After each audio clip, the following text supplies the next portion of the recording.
Boa noite novamente, Dornelas. Obrigado por estar participando aí da Zoom Clínica número 3. E a tela é sua, a apresentação é sua. Bom, gente, o principal hoje aqui é fazer uma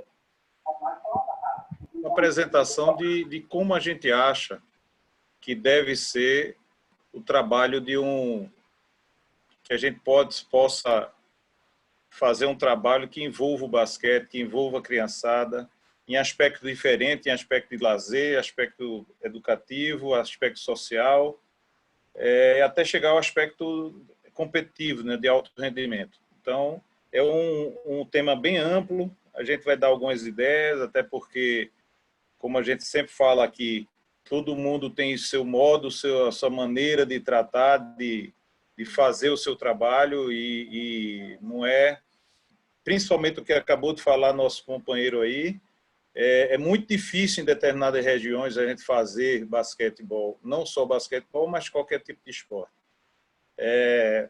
Eu estou nessa luta há muito tempo, né? Atualmente eu sou técnico das categorias sub-17 e 19 adulto do esporte, né? A gente deixou a Uninassal, está lá no esporte, tentando remontar um projeto que a gente começou lá em 2011, junto com alguns companheiros aí, o Rildo está lá também conosco. Sou técnico do Colégio Santa Gertrudes, é um primeiro polo que o Cestinha do Futuro, que eu vou falar lá na frente, é um projeto que a gente faz aqui, que tem muita relação no que falou o Jefferson na clínica passada, que são coisas bastante interessantes que se entrelaçam muito bem do projeto que ele tem lá no ginástico com o nosso projeto aqui. Faço parte do Conselho Estadual de Esportes, né, como representante dos técnicos. Sou gestor do Cestinha do Futuro, que é o nosso projeto que começou desde 2012 no esporte. Foi passando de bandeira em bandeira, né, saiu do esporte, foi para o América, depois para a Uninassal, depois RD, e agora volta a casa, como se diz. Né? E gestor da RD Esportes, que é uma empresa que a gente montou para poder potencializar esses projetos. Mas, com isso tudo aí, com essas coisas que passam aí, que viram história, né, na carreira de todos nós, eu comecei como todo mundo, né? Todo mundo lembra muito do Campeonato Brasileiro, né, da conquista da Liga, porque a gente vai falar também isso lá na frente.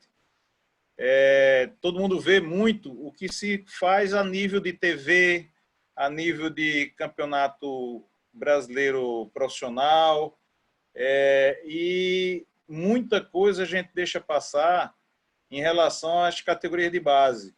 E isso é o mais importante, porque por isso que a gente está colocando aqui. É um projeto de basquete, não é você chegar e dizer, ó, vou ser campeão, ou qual o objetivo do meu trabalho.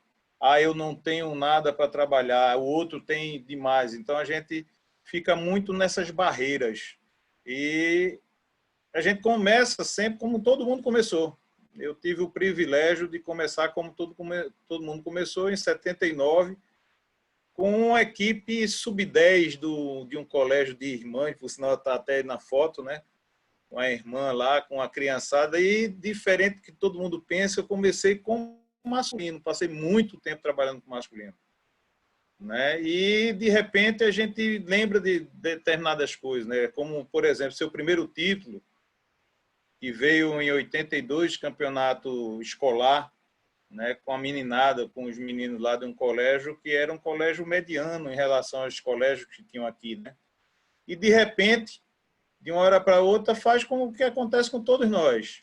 A carreira da gente passa a ser uma série de imagens, uma série de passagens, uma série de histórias, e vai trazendo experiência, vai trazendo bagagem, você vai começando a não querer só o resultado por si só, e querer alguma coisa a mais, e é isso que a gente tenta colocar aqui e vai colocar para debate depois. eu gosto muito de ver a opinião dos outros, porque se ela é boa ou ela é ruim, é uma opinião diferente da minha ou é uma opinião que está atrelada à minha. Então, a gente tem que saber discutir, tem que saber tirar os frutos, as coisas boas de todas as opiniões que a gente possa colocar. Então, essa árvorezinha que é formada aí na nossa história não é privilégio meu, é história de todos nós.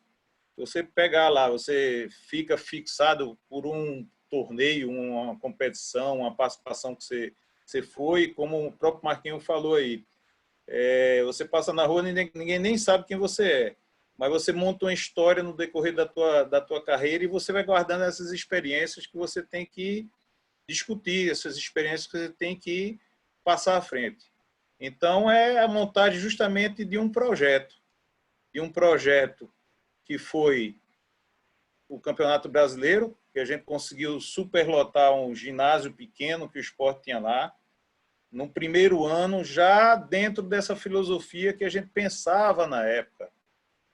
Nossa volta ao esporte, no momento onde o clube estava passando uma fase ruim, e clube de bandeira, clube de futebol, quando ele está com o futebol mal, o clube está mal. E a gente fez modificação nisso. O torcedor do esporte, ele teve no basquete um trabalho que nunca tinha sido visto na nossa região. Por quê? Porque a gente conseguiu montar um projeto. A gente simplesmente não montou um time, a gente montou um projeto. E é isso que eu vou mostrar mais na frente para a gente discutir isso, que a gente, muitas vezes, a gente trabalha com base, a gente sempre fica perguntando, poxa, ninguém dá valor à base. E nós que somos técnicos hoje, nós estamos técnicos hoje, das categorias profissionais adultas, tanto no masculino como no feminino, nós estamos hoje. Mas nós precisamos que essa base seja muito bem feita. E para que ela seja bem feita, a gente precisa de uma estruturação muito grande, de muitos detalhes a serem debatidos, muitos detalhes a serem buscados, e só com determinadas coisas que a gente vai conseguir. Ninguém só vai conseguir. E mesmo aquele que, mas eu trabalho num colégio ou na minha região, eu sou o técnico, assistente, o boleiro, o roupeiro, e quem não passou isso lá nas categorias de base, no início lá dos seus colégios? Muitos de nós passamos por essa dificuldade. E hoje a gente tem algumas ideias que podem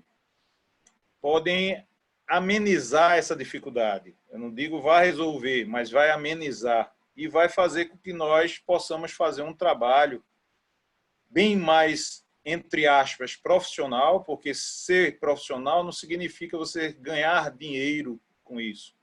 Significa você ter a capacidade e você ter a vontade de fazer o seu trabalho. Independente se você vai ganhar 1 milhão ou se vai ganhar R$1. O trabalho sendo bem feito, organizado, é um trabalho profissional. Então, a partir daí, hoje, esse projeto passa a ser do Sport Recife, mas é um projeto que vai envolver toda a estrutura do esporte, não só a do feminino, mas do masculino.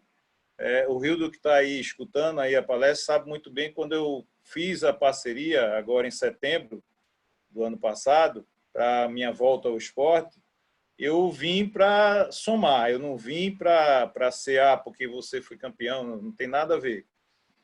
A gente sempre fala, qual é o objetivo que a gente precisa alcançar? É o objetivo que está na frente, não o que já passou. Esse a gente já conquistou, a gente tem que somar aquilo que foi bom, aquilo que foi produtivo e tocar para frente. Então, hoje o projeto do esporte é criar um modo, um projeto vencedor no basquete feminino, tá? Que é a minha missão e que a gente vai também atrelar isso ao masculino. Então, a gente vai falar muita coisa aqui e que vai ser relacionado tanto ao feminino como ao masculino. E lá na frente eu vou começar a destrinchar quais na minha opinião, nesses anos todinho de carreira, trabalhando muito tempo com o feminino, de estar nisso há 41 anos, né, dentre esses 41, 40 com o feminino, e saber dessas peculiaridades de trabalhar com o feminino. Então, a gente primeiro tem que traçar um objetivo. Qual é o meu objetivo? Qual é o nosso objetivo? É simplesmente montar uma equipe, aí eu pego as melhores atletas, eu tenho um patrocinador forte, eu vou montar uma equipe imbatível e vou ser campeão. O que é que eu deixo para a comunidade? O que é que eu deixo para a cidade? O que é que eu deixo para o clube? Então, a gente tem que criar um planejamento que tenha sequência, não é uma coisa pontual. Um projeto é uma coisa que você vai precisar para frente, né? Uma coisa que você vai ter frutos. Então, o objetivo é o principal. No nosso caso, estabelecer um programa de trabalho no basquetebol feminino, atendendo desde as categorias de formação e base, e formação e base. Eu destrincho muito tudo é base. Não tudo é base. Porque lá o menino com 7, com 8 anos, ele não está querendo, às vezes, jogar basquete, ele está ali para brincar. E a gente, através desse trabalho, que até o Jefferson falou muito bem na palestra passada, você brinca. É o que a gente faz. Infelizmente, hoje no Brasil, a gente tem que fazer o que a educação física não nos leva mais a não fazer. Então, a gente está fazendo o trabalho que a educação física deveria fazer nos colégios. Trabalho de motricidade, trabalho cognitivo, trabalho motor, o conhecimento corporal. A gente vem com meninos completamente sem nada em relação a isso. Se você deixar um menino correr atravessando uma quadra, talvez ele tropece por não saber correr. Isso é um trabalho que se fazia na educação física. Ficava muito mais fácil o trabalho das escolinhas, o trabalho de iniciação esportiva. Hoje a gente tem que fazer isso vir à tona. E a base, que é o menino ou a menina que já está visualizando ser parte de uma equipe ou do colégio, ou da comunidade, ou da associação, ou do clube. E quem sabe lá no futuro ele ter uma visão de ser um atleta profissional. Começa daí, começa realmente lá na base. Mas para que ele seja um grande atleta profissional, a base tem que ser muito bem feita. E aí é responsabilidade nossa como profissionais que trabalham na base. E até a categoria adulta. Então, o adulto ele não faz nada se não tiver uma base forte. Eu acho que o Neto está aí, eu acho que ele vai fazer algumas perguntas, e ele sabe muito bem a dificuldade que a gente tem hoje no feminino, que não foi trabalhado na base, alguns aspectos fundamentais do jogo, e que são coisas hoje que não podia ter passado. Tem atletas que chegam no adulto, como falou o Guerrinha também, completamente zerado na questão de fundamento, de alguns fundamentos. E que se acham que sabem tudo. E fomentar, além dos conceitos do jogo, também a cidadania, a inclusão social e talvez através do basquetebol. Por que talvez através do basquetebol? Porque a gente não sabe. O menino que inicia lá com 7, 8, 9 anos, ele dificilmente ele vai chegar lá na frente. É um funil inverso que a gente chama, né? Muita gente embaixo, mas quantos chegam lá no adulto? Você chega para qualquer atleta, no masculino ou feminino, e você pergunta, quantos coleguinhas teus, lá na escolinha, lá na iniciação, estão hoje jogando contigo aqui no adulto? Eles vão olhar para um lado, olhar para o outro, professor, tio, ninguém. E é isso mesmo que acontece. E muitas vezes a gente perde esses potenciais por uma forma errada de trabalhar. Então, a gente precisa muito desse trabalho da base sendo bem feito. E acredito que todos os técnicos do time profissional, do adulto, ele tem sim que ser referência em relação aos conceitos do jogo na base. Ele tem que estar ligado à base. Ele tem que estar sincronizado com o trabalho da base, né? Porque é muito importante para a gente. E que, para isso, a gente tem que seguir uma filosofia de trabalho, que é o que a gente vem discutindo aqui quase todo dia, nas conversas, nas trocas de mensagem, e cada um tem a sua forma de trabalhar.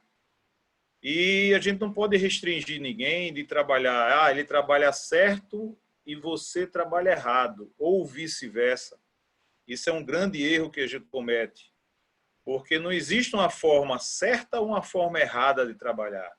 Existe a forma científica e a forma perfeita para se trabalhar, seguindo parâmetros. Não é o achismo, a gente já passou dessa...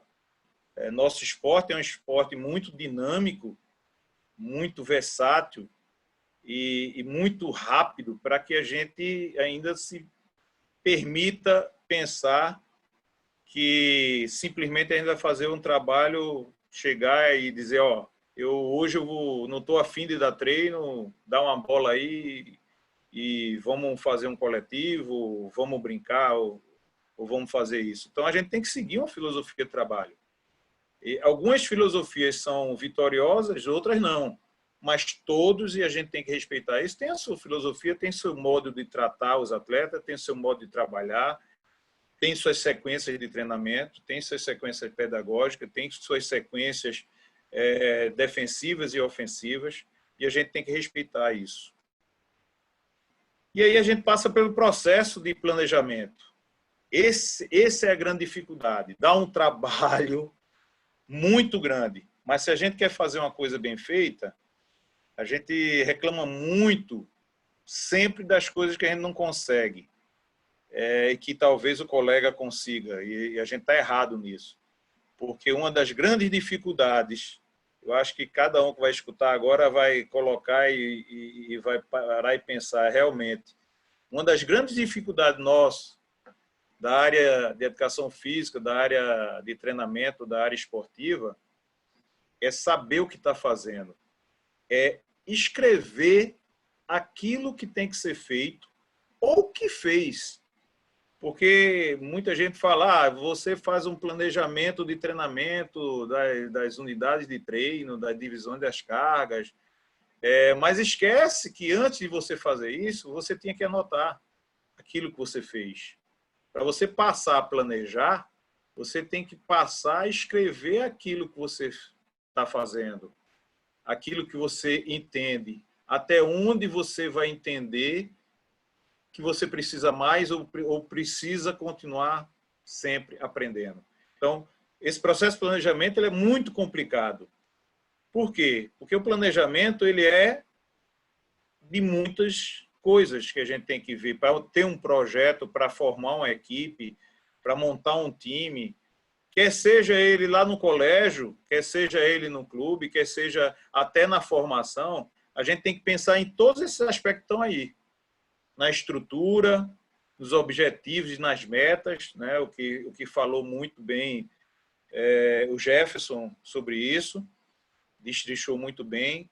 As categorias que a gente vai trabalhar, quais são as faixas etárias, quais são os níveis que a gente vai trabalhar, quais os processos, a viabilidade, as pessoas e profissionais que a gente vai ter, né? E uma coisa que, assim, eu acho que todo técnico, cada um tem um modo diferente de desenvolver esses processos de avaliação. E quem tem a felicidade de conseguir, e aí eu vou dar algumas dicas do que a gente pode fazer para atender esses aspectos de uma multidisciplinaridade, ele está um passo à frente, porque o desenvolvimento dos processos de avaliação não é só do técnico. Você não pode avaliar um atleta só tecnicamente. Ele, para ser atleta e para te dar alguma coisa a mais lá na frente, ele tem que ser mais do que um atleta técnico. E esse planejamento ele vai sempre rodando. Então, todas essas questões aí, de estrutura, de objetivos, metas, categorias, processos, a viabilidade do projeto em si, das pessoas, dos profissionais e as avaliações, elas são envoltas dentro do processo de planejamento. Então, uma coisa é ligada à outra, você não pode deixar de planejar. No momento que você está planejando o seu treinamento, você vai ter que avaliar tudo isso. E isso vai fazer você vencer. Isso vai ser sucesso. E aí vem de cada uma. Você tem que responder algumas perguntas. Então, a estrutura. Que estrutura nós temos? Aonde? No colégio, na associação, clube, outros. E de pessoal, o que é que a gente tem? E de material, o que é que a gente tem? Então, antes da gente começar um trabalho, a gente precisa saber o que a gente tem lá, para que a gente possa, dentro da estrutura que a gente tem, fazer o melhor trabalho. Independente de... A gente está sempre... lá nos Estados Unidos é muito bom porque eles têm 200 bolas, ele tem todas as quadras com amortecedor de impacto, com tabela retrátil, com isso, com aquilo, e eles fazem um trabalho assim, assim, assim. Não, a gente pode fazer um grande trabalho, dependendo do que a gente tem. A gente tem que analisar isso, tá? A gente tem que saber os objetivos e metas. O que nós queremos alcançar? Será que a gente só quer trabalhar a parte de lazer, recreativo, formativo, educacional, social e competitivo? Qual a categoria que a gente vai trabalhar? Quais são esses objetivos? A gente tem que responder essas perguntas, tá? As categorias. O que trabalhamos em cada categoria? É o pulo do gato. Se todo mundo soubesse esse pulo do gato, né? O que é que vai trabalhar lá? O Jefferson falou muito bem disso. No sub-7, sub-8, sub-9, 10, até que ponto a gente precisa dar a fundamentação tática, a gente definia até o sub-12 a posição do atleta. A gente tem que saber outras coisas que a multidisciplinaridade vai nos dar. De que faixa etária a gente vai trabalhar, qual a diferenciação em trabalhar masculino e feminino nessas faixas etárias. O 11 e o 12 é o mini basquete, o antigo mini basquete, né? Ainda divididos em quartos. Uma opinião até que o Rildo falou sobre a divisão de quartos, e acrescentar mais um quarto, diminuir o número de tempo. Eu sou mais radical. Eu acho que o mini basquete, ele tem que ser... Todo mundo tem que jogar igual. Então, não tem aquele... Até aí, a gente não pode chegar... Você é melhor do que o outro. Até porque a maturação de cada um é individual. E aí é onde tem um dos aspectos de diferença entre o masculino e o feminino. Se você não sabe se tua atleta maturou, normalmente a menina... ela matura bem antes do menino. A individualidade de chegar na pré-adolescência é muito mais rápida na menina do que no menino. Mas em que faixa etária? Isso é uma regra geral? Não. A regra geral sempre vão ter aqueles que vão ser a mais do que os outros. Então, eu acho que até o mini basquete, todo mundo tem que jogar. Se são 4 quartos, cada um joga 2. Nem mais, nem menos. Todo mundo joga igual.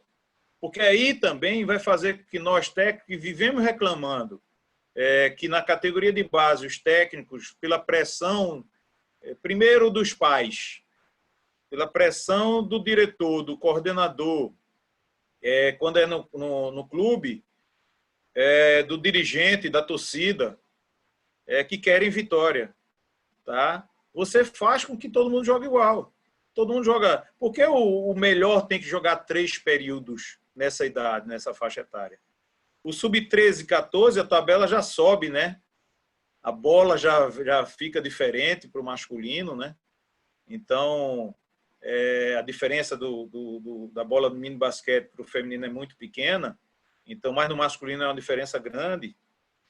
O aspecto físico começa a pesar bastante, a parte coordenativa começa a pesar nisso aí. O sub-15, 16, o atleta ele já quer ser realmente atleta, ele quer jogar basquete. Ele já se definiu como pretenso jogador de basquete. Sub-17, 18, quais são os aspectos que a gente tem que introduzir nisso aí? Né? O que é que a gente vai fazer nisso aí? É uma categoria que eu digo que é fundamental para a definição do atleta, tanto no masculino como no feminino. E ainda aí no feminino, o masculino já antes. O sub-19 e 20 já é uma preparação para você estar disputando o campeonato de alto rendimento. E o adulto? Então, o adulto só é reflexo de tudo que veio para baixo. A gente não pode chegar no adulto e querer montar um super time se a gente não tem um trabalho bem feito lá. A quantidade de atletas que vão ter a teu dispor é muito pequena, porque o trabalho foi mal feito na base. E aí continuamos no planejamento, em outros aspectos também. De que forma serão executados? Quais os processos que a gente vai utilizar aí? Global, analítico, o da bola, simplesmente o da bola, o misto, universal, todos como? Não é só responder a forma, a gente tem que saber executá-las. Eu concordo em parte com o que Jefferson falou, que você pode usar todos. Lógico, o processo de formação do atleta, ele começa no momento que ele entra para brincar com o esporte. Começa daí. E não pode ser igual à exigência que a gente faz de um atleta profissional. É bem diferente. Então, esses processos têm que ser analisados lá no planejamento. A viabilidade. Bom, eu pensei nisso tudo. Legal. Mas eu consigo fazer isso? Será que eu tenho condições de fazer isso? Aí essas condições vão sempre ser o quê? As condições físicas, as condições econômicas, as condições sociais, as condições financeiras, principalmente, e as condições de qualidade. O que é que eu digo qualidade? De experiência, vamos dizer assim, dos profissionais que estão trabalhando. Temos essa condição? Será que temos mesmo? No planejamento, a gente tem que pensar também nas pessoas e os profissionais, né? A capacidade deles, o nível de conhecimento de cada um, o grau de comprometimento, porque de repente o cara está nem aí. O cara quer ir lá dar o treinamento dele, vai embora, não está nem...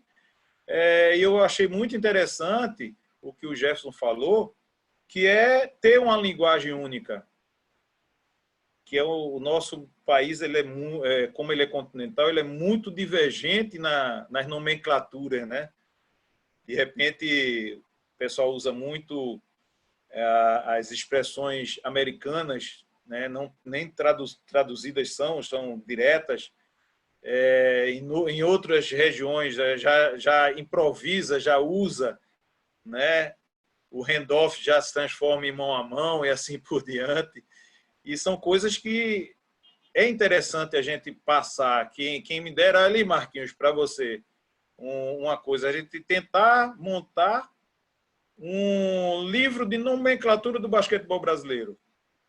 Seria muito legal a gente ter isso, porque facilitaria muito, muito entendimento de movimentações, muita coisa boa a gente vai fazer com isso, tá? E eu deixei o desenvolvimento de processos avaliativos, porque eu acho que isso aí ele é o plus. Se existe o tesouro, ele está nisso aí. Desenvolver os processos avaliativos. Eu vou dar algum toque aí na frente do que eu acho, né? Que a gente vem fazendo aqui, vem dando certo. Desses processos de você economizar tempo, você ir lá já no X da questão. Quando você tem número, você quantifica os processos de cada setor, né? E você quantificando isso, você pode fazer com que você tenha uma avaliação muito mais precisa, tanto na parte técnica, como na parte tática, como na parte física, esses três principalmente, mas também entram, e principalmente no feminino, o aspecto psicológico, né, que a gente vai discutir mais na frente. A gente precisa melhorar isso, e eu acho que aí está o plus, porque você economiza, você quantifica e qualifica teu treinamento e quantifica e qualifica a tua equipe. E essa qualificação das avaliações, ela vem desde, como eu falei, da parte técnica, da parte nutricional, da parte psicológica, da condição física, da parte tática e da médica. É sempre aquilo, né? É como qual o sistema energético nós estamos gastando quando a gente corre? Todos. Um mais, outro menos, dependendo da velocidade, dependendo da resistência, dependendo da distância e assim por diante. Mas é a mesma coisa aí. A quantificação dessas avaliações é que tem que ser o plus, porque a partir daí você planeja teu treino, você planeja tuas cargas, você planeja a qualidade e o que você precisa para a melhoria do teu time e na melhoria individual de cada um.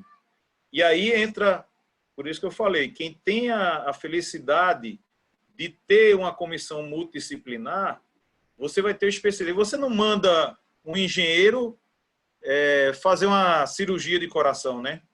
Nem o médico cardiologista construir um prédio.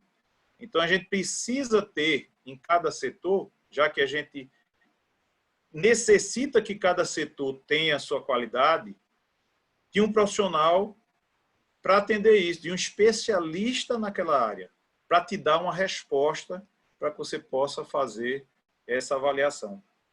E aí são as particularidades do feminino, né? Eu coloquei algumas aqui, mas tem muitas outras, mas umas que a gente vê muito e que acontecem muito e que a gente tem que ter muita inteligência para aproveitar, para saber, são algumas que eu coloquei aqui. Diferenças entre as faixas etárias entre meninos e meninas.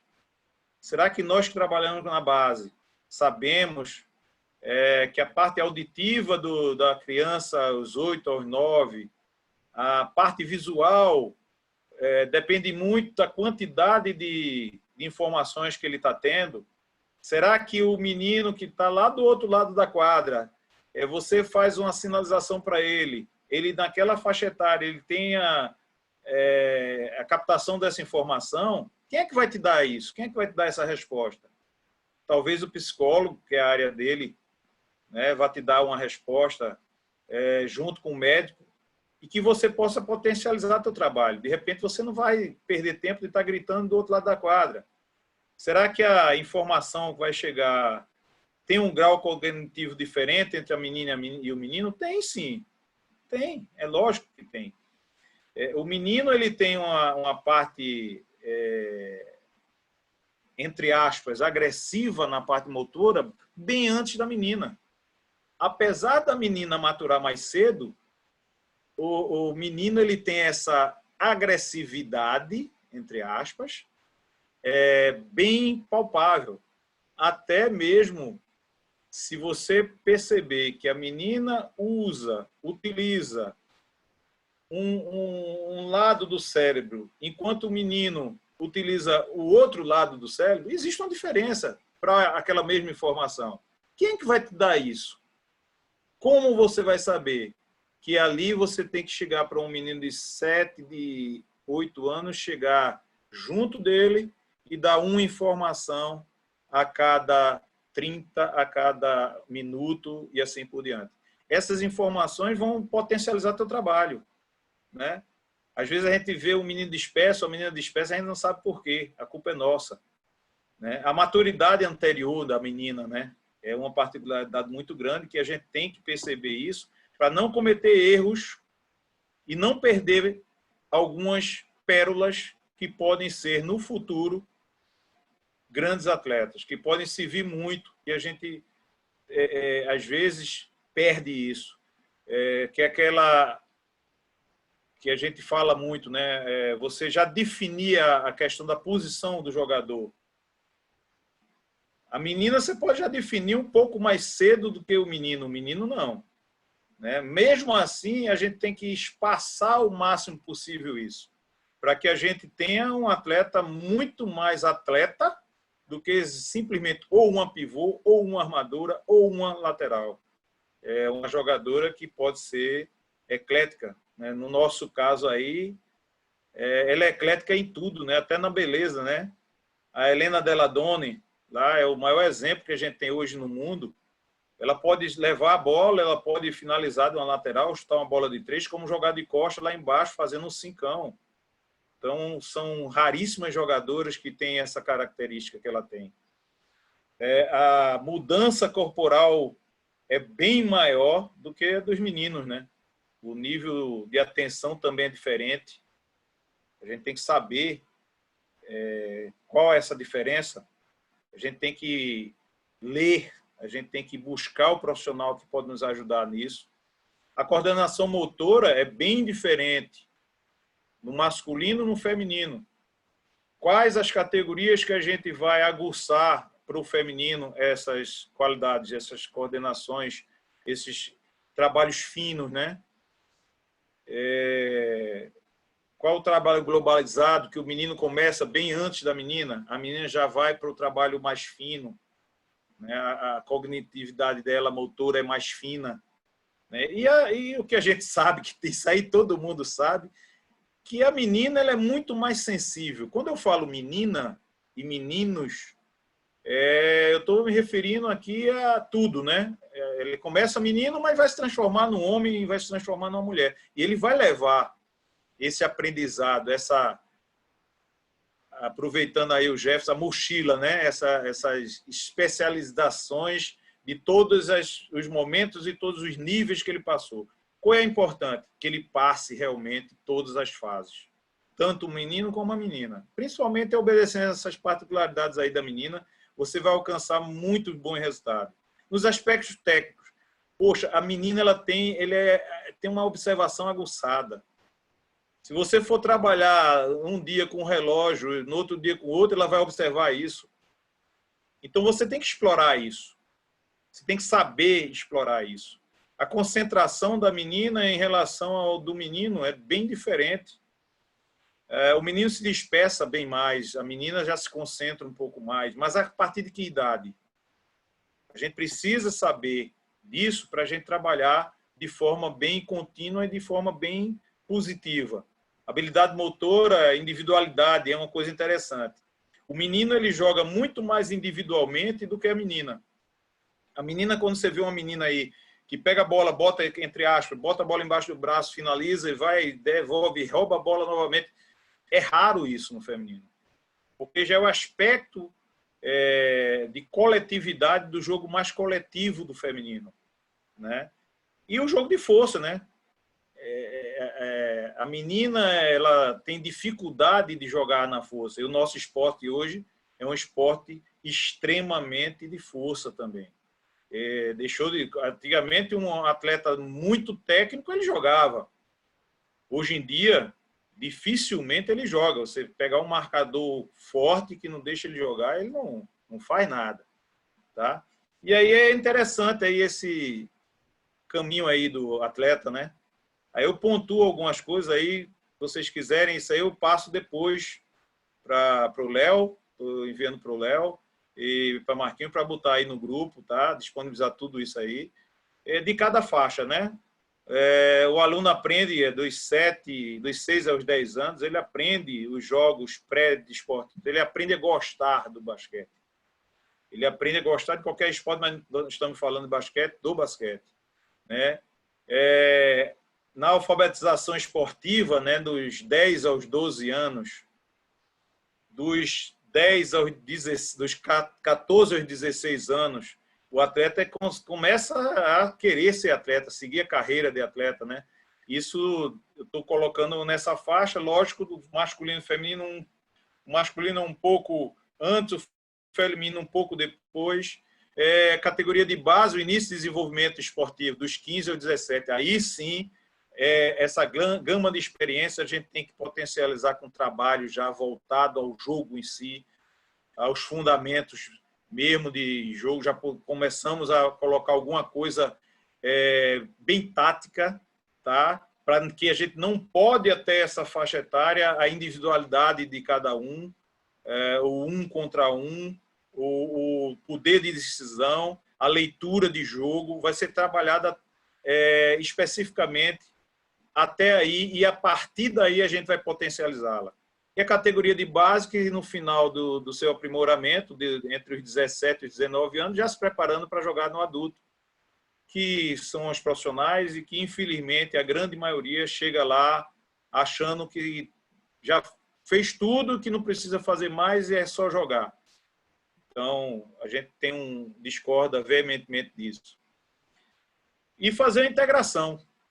O que é que o atleta, quando ele entra, o atleta não, o aluno, né, quando ele entra no desporto, que ele está lá brincando, ele está aprendendo a gostar do basquete, o que é que ele quer? Qual é o espelho que ele tem? Se a gente tiver, por isso que eu falei do técnico do adulto, e aí a relação da integração, da iniciação ao rendimento. Nós aqui fazemos com que as atletas do adulto façam parte do projeto da criançada, da iniciação, desde a iniciação como brincadeira, lazer, passando à educação, ao rendimento, ao alto rendimento. Nesse processo todinho ela tem e elas participam. Então, elas têm que fazer essa integração aí. Elas têm que estar junto com a criançada, pelo menos uma vez por mês. A criançada vai ter o espelho. Poxa, eu quero ser igual a elas. Queria muito passar um vídeo aqui, mas eu tive problema. Eu sou meio ruinzinho aí nessa parte de... Eu melhorei muito, viu? Mas nessa parte assim, de vídeo, de coisa, de editar, essa coisa, né? Mas é muito interessante um documentário, e depois eu passo aí, tento passar no grupo, que as meninas, as crianças falam dessa integração. E aí vamos lá, vamos chegar. Tudo isso que eu falei, como é que a gente monta uma equipe? Poxa, como é que Dornelas, lá no Nordeste do Brasil, formou equipes e que brigou sempre nas 7 ligas, sempre entre as 3 primeiras, né? Só uma vez que a gente foi quarto. Então, como é? Como é que ele consegue fazer isso? Não tem histórico nenhum, não tem relevância nenhum. Como é que você faz isso? Então, um projeto planejado que começa na montagem da comissão multidisciplinar, que é aquilo que eu falei, a troca de informações do técnico, do assistente, do preparador físico, do fisiologista, do fisioterapeuta, do médico, do nutricionista, do psicólogo e do supervisor. A partir daí, você montar uma equipe, e se você puder, poxa, o Dornella agora está falando de alto rendimento só. Aí vamos lá, as ideias. Poxa, em todo canto, na grande maioria, tem universidades, faculdades de educação física, talvez algumas de medicina, de nutrição, de psicologia. Por que não se vai atrás das faculdades e se faz o direito que eles têm, o dever que eles têm do aluno de fazer o estágio acadêmico? E que você não vai gastar um centavo, você simplesmente inscreve teu projeto, conhece lá o coordenador lá de cada curso e pede a ele essa abertura de trabalhar com os melhores alunos dele. E os meninos mas vão com a vontade imensa, que potencialmente vão ser excelentes profissionais.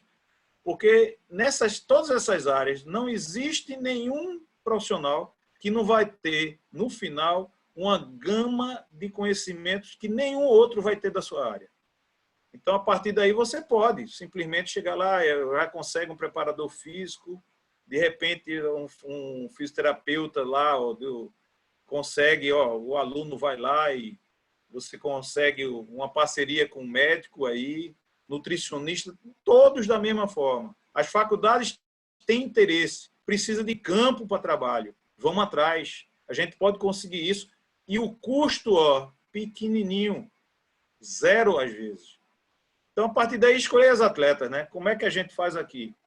Então, aqui a gente escolhe as características individuais diferentes de cada posição. Isso lá na frente eu sei que eu vou receber algumas perguntas sobre isso. Nós não trazemos nenhuma jogadora ou que esteja aqui ou que venha de fora uma característica completamente igual a outra. Se eu tenho uma armadura, eu quero ter uma armadura veloz, uma armadura que mate bola, uma armadura que consiga jogar no jogo de transição, como consiga jogar no jogo armado, no 5 contra 5, de saber controlar o jogo, de saber dar velocidade ao jogo, e a outra de puxar, e você dificilmente vai ter todas essas características num atleta só. Então, nós fazemos isso em cada posição. Jogadores que possam fazer mais de uma posição. Você tem que ter na tua equipe umas 3 jogadores que façam isso. Tá? Cada atleta complementa a outra. Então, você não pode... Você tem uma jogadora, lá na frente eu vou botar um áudio, eu vou comentar esse item aí mais na frente. Tá? Boa condição física, hoje você tem que ter. Não tem como você trazer uma jogadora que ela está fora de forma, ela está 10 quilos acima. Se você tiver tempo e ela tiver qualidade, beleza. Mas isso vai depender muito do planejamento que a gente vai ver lá na frente. E a característica de jogo que complemente o grupo de atletas do time. Quer dizer, a filosofia que você vai implantar, você não pode ser rígido. Meu time só joga dessa forma. Depende. Queria eu ter um LeBron James no meu time, um Steph Curry no meu time, seria maravilhoso. Só que você não tem. Você tem a Ana, você tem a Maria. Você tem que tirar da Ana e da Maria o melhor que elas tiverem. Mas que uma tem que complementar a outra, senão não adianta. E o enquadramento na filosofia de jogo, que eu acabei de falar. Tá? Comissão técnica multidisciplinar significa todo mundo trabalhando com o mesmo objetivo. Né? Todo mundo saber que o resultado do trabalho é de todos, não é do técnico. Eu falo muito toda vez que o pessoal aqui do Nordeste, né, que porque Dornelas não sei o quê, conseguiu isso, eu digo, gente, eu sou a pontinha do iceberg. Todo técnico, ele é a pontinha do iceberg. Ele sim é o gestor, ele tem que monitorar, mas ele depende do trabalho de todos. Aí você vai conseguir um alto rendimento muito grande. Lembre-se que a gente está falando agora de alto rendimento, mas que você pode potencializar isso nas categorias de base, mesmo que você tenha trabalho naquele colégio que tem 2 bolas, 3 bolas, que de repente o cinto de tração eu não tenho. Poxa, mas eu posso pegar uma câmara de ar de bicicleta, cortar o pinto e fazer um cinto de tração. Então, criatividade nós temos. O que a gente não pode é deixar de planejar e deixar de tentar fazer o melhor. Tá? Então, tudo isso é planejado, é discutido. Vocês estão vendo aí a comissão técnica nossa aqui, eles se reúnem constantemente, às vezes por setores, somente os setores de quadra, técnico, preparador físico, assistente técnico e o fisioterapeuta estão mais ligados à quadra. Eles têm sempre que estar, quase que diariamente, trocando informações. Mas são trabalho em conjunto. Todo mundo é importante. Todo mundo tem que, na hora do planejamento, tem que discutir, tem que falar e tem que ponderar cada coisa. No final de cada treino, todos fazem parte do time. Então, ali, nessa última foto aí, está todo mundo, que é uma coisa que a gente faz como obrigação diária. Né? Todo mundo está lá. Acabou ou iniciou, vamos ao trabalho, todo mundo. As atletas e a comissão técnica. E aí, aquilo que eu falei, as 3 atletas de renome internacional, né? Uma armadora cubana, ganhou 2 ou 3 MVP no campeonato, uma americana que até machucar, ela torceu o tornozelo, uma entorse gravíssima, e até então ela estava liderando tudo que era aspecto da estatística. E a Érica, que todo mundo conhece, interessante, a Érica talvez jogue a primeira campeonato nacional, ou Liga Nacional, LBF, que não seja aqui em Recife, depois que ela foi para os Estados Unidos. Então, todos os anos que a Érica veio jogar aqui.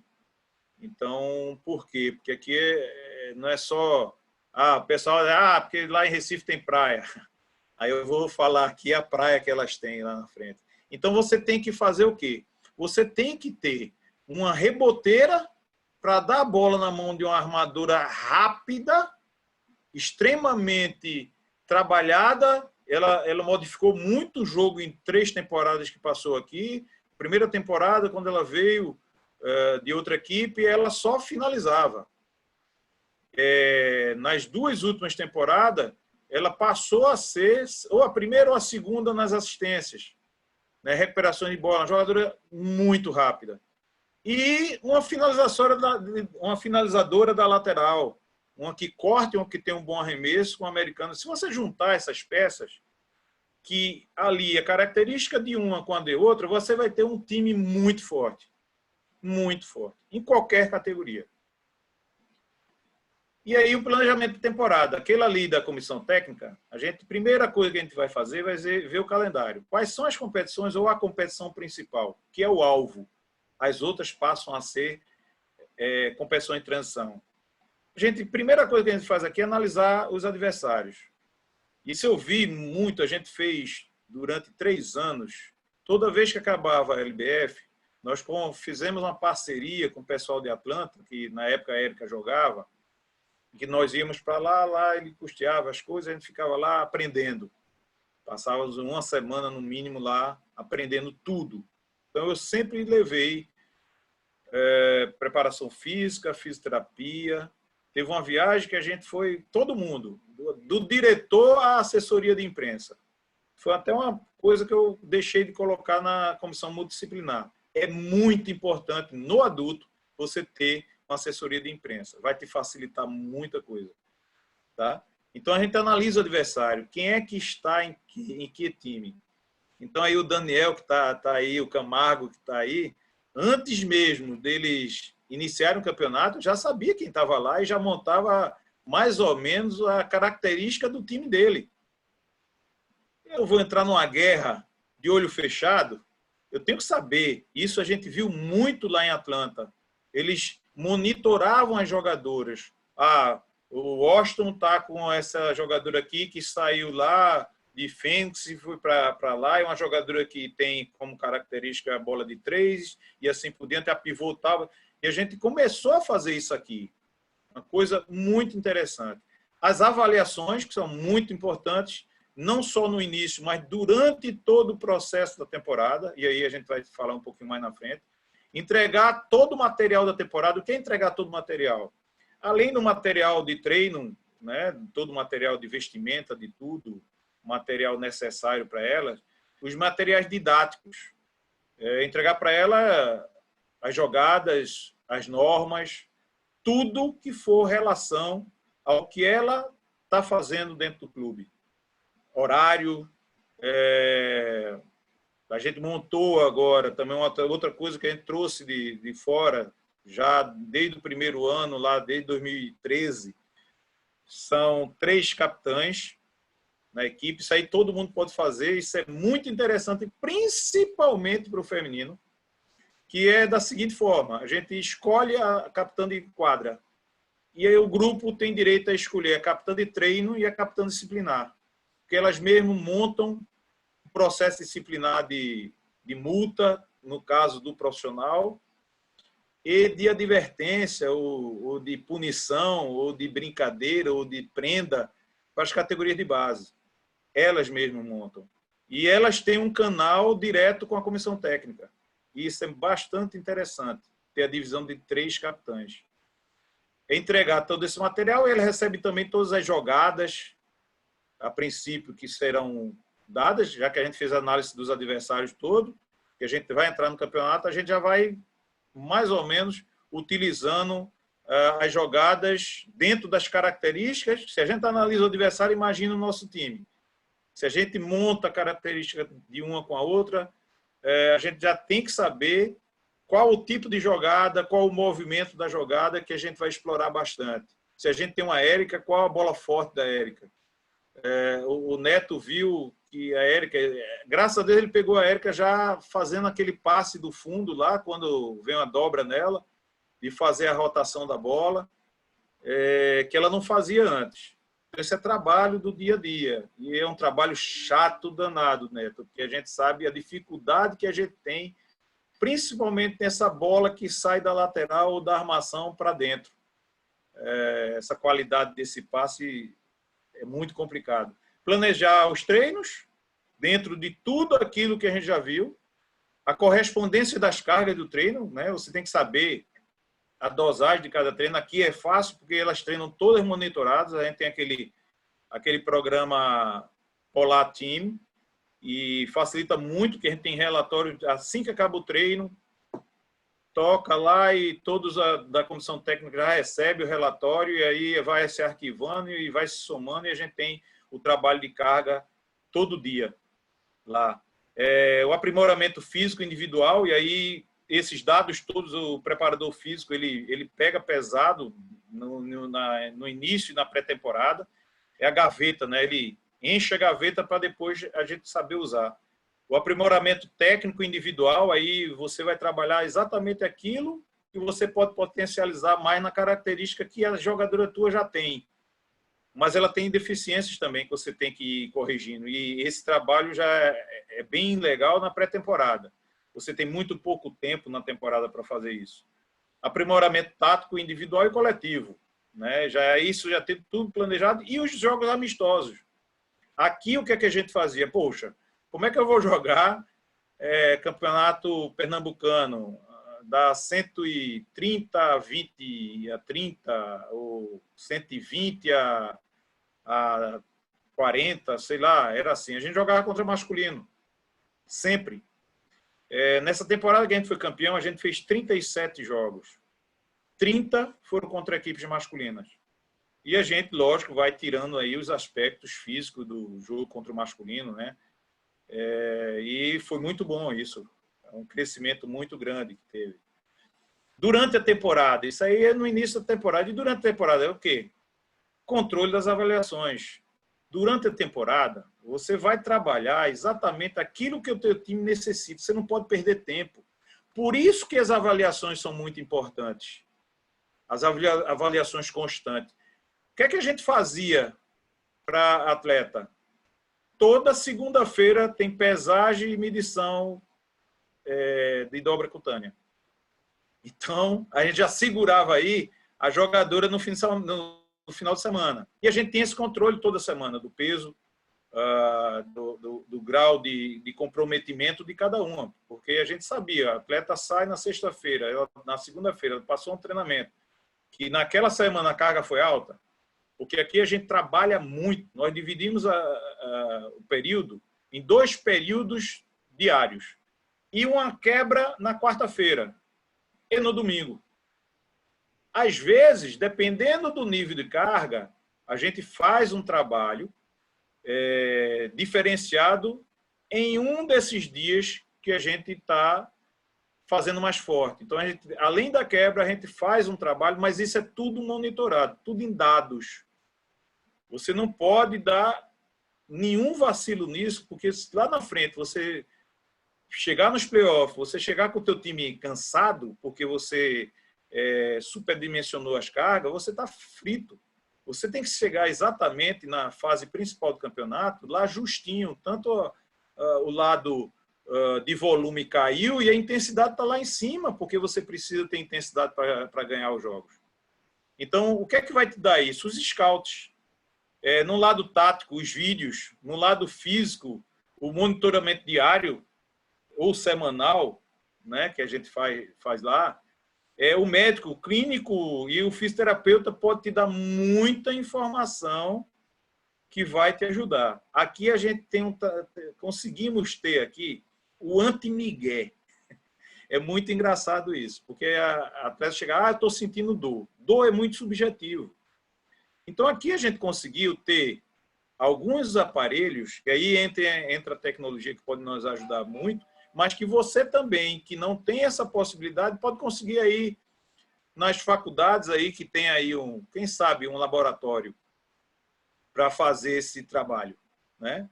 E médico, nutricional, o controle mesmo da alimentação, e psicológico é também importante muito no feminino. da análise de observatório e das sessões individuais. Psicólogo de esporte, diferente do que todo mundo pensa, não é aquele que vai lá e dá uma palestra, não. É aquele que acompanha e faz parte da dinâmica do trabalho. E aí é mais ou menos uma programação que a gente tem, que passa aí, né, divide as cargas. Isso na época do esporte, lá, 2012. Né? Aproveitando aqui, o que é que a gente faz no Scout, que eu falei lá, o lado técnico? A gente quantifica o Scout. Isso é uma planilha, todo mundo, planilha Excel.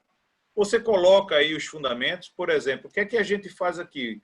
Uma cesta de 2, a gente é igual, né? Errar e acertar, -1 e mais 1. Uma cesta de 3 é mais difícil ou menos difícil? Então, certo, mais 2, errado, -2. Rebote ofensivo, mais 2. Eu sei que você vai quantificando aqui, assistência, vale tanto, está aqui embaixo. Ó. Esse material depois eu coloco para vocês. E no final, se você fizer nada de nada, você dá 0. Está aqui, ó, zerada. Eu dei como exemplos aqui. E aqui é performance. Aí você quer quantificar, você diz, ó, performance, vamos quantificar. A armadura faz isso, o lateral faz isso. Alguns meios de você controlar, né, que a gente tem aí o Codebase, a gente tem o técnico, que é um programa legal de vídeo, os vídeos, né? O termovisor, que é aquele que eu falei do Antônio Miguel, e o Refroton. Termovisor, a gente chegava lá, não está vendo nenhuma inflamação, então faz o secar, que é o Refrotron. Não dava nada, vai treinar. Então, as cargas, a divisão de carga, não vou passar isso só como atenção, você muda aí a temporada, dependendo de quanto, intensidade, volume. E alguns pontos fundamentais aí que eu acho. Sempre tem uma defesa agressiva, independente do trabalho que for feito, tanto na zona como na individual. Fazer pressão sempre na jogadora da bola. Isso são aspectos da tua filosofia de trabalho. Tá? Tanto defensiva como ofensiva. O ataque. Uma coisa que se fala muito hoje, né? Movimentação constante, espaçamento da jogadora parada é jogadora marcada. Isso tudo ele recebe, né? Já antes. E prática diária, que são vícios diários, né? Sempre está pronta, nenhum exercício... Isso é uma coisa bastante interessante. Nenhum exercício de ataque contra a defesa, ele vai terminar antes da defesa ter a recuperação da bola. Isso dificulta muito o que está acontecendo hoje no nosso basquete. Nós perdemos muitos rebotes defensivos porque a gente simplesmente, lá no exercício, o menino finalizou, a gente já vira de qualquer jeito, já é outro, já vai lá e bloqueia e pega essa bola. Enquanto a defesa não pegar a bola, o ataque está valendo. E assim você vai colocando algumas práticas diárias para o seu jogador, para a tua jogadora. Elaborar a parte técnica, uma das coisas que a gente faz aqui. Trabalhar as formas defensivas e ofensivas que a sua equipe se adapta melhor. Porque movimentação tem milhões. Bloqueios diretos e indiretos de opostos, como fazer e como defendê-los. Não é só fazer, tem que saber defender também. Tudo de que é de um lado é do outro. A quantidade de sistemas defensivos e ofensivos dependerá muito da condição cognitiva. Não adianta ter 10 sistemas ofensivos se meu time não consegue jogar nem 3. Então, vai depender muito. Esses 3 têm que ser muito bem feitos. Então, depende dessa qualidade dos teus atletas. Explorar dentro dos controles tudo que você possa tirar de cada um. Né? A elaboração dos treinos vai ser a quantificação dos scouts nos treinos. Teu time está errando muito passe. Qual é o teu treino que tu vai dar na semana seguinte? Avaliações médicas, psicológicas, desempenho físico, e filmes dos treinos e jogos vão te dar esse suporte para tu explorar isso. E para encerrar esse finalzinho, a gente tem exatamente esse projeto aí, que funciona com a garotada lá de comunidade carente, lá, que é atrelada ao projeto. Ele vai de 7 a 15 anos, né, atendendo comunidades em 3 turmas, segue um programa pré-estabelecido, divididos em níveis para avaliação. Esses níveis são psicológico, educacional e técnico, né? Com acompanhamento psicólogo, com aulas de reforço, atrelada à participação das atletas do adulto. Isso aí, ó, algumas fotos aí, trabalho da criançada, desde o iniciozinho até a formação de equipes e assim por diante. E uma coisa que a gente tem que botar na cabeça, isso é uma mensagem que eu deixo, o basquetebol é uma modalidade esportiva de muita intensidade que tem muitos aspectos técnicos, táticos e emocionais presentes nesse jogo, onde cada técnico tem sua forma de trabalhar, seu modo de conduzir suas equipes e, finalmente, tem sua filosofia de trabalho. Alguns conseguem o reconhecimento e outros não. Mas isso não significa que são melhores do que você. Todos nós buscamos fazer o nosso melhor. Não basta aprender e se acomodar. Isso aí vai puxão de orelha para nós, técnicos de profissional de adulto. Se acomodar nunca. A dinâmica do jogo não nos permite isso. E a única solução para isso é buscar conhecimento. Foi o que a gente fez nesses últimos 10 anos. Foi ir atrás de técnicos americanos, de fazer ir para os Estados Unidos 4 anos seguidos, de estar sempre discutindo com técnicos que possam te dar alguma coisa, alguma informação a mais, ter essa experiência, ir lá na Argentina fazer jogos, sentar com técnicos argentinos para saber o que é que estão fazendo, ir na Espanha, buscar conhecimento. E como eu ia desde de novo a pegar meu ônibusinho, ir para São Paulo e assistir na época lá os embates entre Paulo e Hortência e conversar com o Vendra, conversar com o Borracha, conversar com muitos outros. E a gente tem que deixar esse pensamento de achar que sabe tudo e que é melhor do que o outro. A gente tem que ser mais científico, a gente tem que ser mais pontual. Então, é essa mensagem que eu digo a vocês, que a gente pode realmente fazer um projeto vencedor no basquete feminino, aí o masculino também, os aspectos, o jogo é o mesmo. E aí meu contato, para quem quiser, aí está aí, estou à inteira disposição de todos. Beleza. Dornelas, muito obrigado pela sua apresentação. A gente já criou ali uma ordem para as perguntas. Eu já vou mandar direto para a pergunta agora. Se você quiser parar de... Não, tranquilo. Se você quiser parar de compartilhar a tua tela, ou então eu faço por aqui, peraí. Faz aí.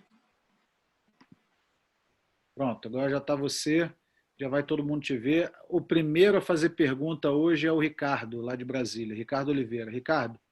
Ricardão! E aí, Ricardo? Está me ouvindo? Estou sim. Já lhe ouvi há muito tempo atrás, porque eu não vou escutar agora. Primeiro, parabéns. Eu sou fã do seu trabalho. Sei da luta. Tive a oportunidade de estar aí no esporte, acompanhando também o feminino.